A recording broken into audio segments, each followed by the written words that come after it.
जे पेशाने वकील सुद्धा आहेत, त्यांचं एक विधान परिषदेमधलं भाषण हे सध्या चर्चेत आहे.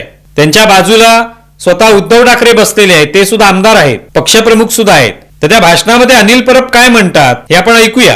आज काय झालंय, माझ्या इकडे एक सोसायटीमध्ये एक नेपाळी वॉचमॅन आहे, अख्खा रात्र ओरडत असतो जागते रहो, आणि त्याला असं वाटतं की त्याच्यामुळे आम्ही सगळे सुरक्षित आहोत. तसा एक नेपाळी महाराष्ट्रात फिरतोय आणि त्याला असं वाटतं त्याच्यामुळे हिंदू धर्म टिकलाय. त्याचा असा समज झालाय, हल्ली काय शाल बिल घेऊन अशी म्हणजे समज झालाय. अरे त्यांच्या जीवावर नाही, हिंदू धर्म सांभाळायला आम्ही समर्थ आहोत.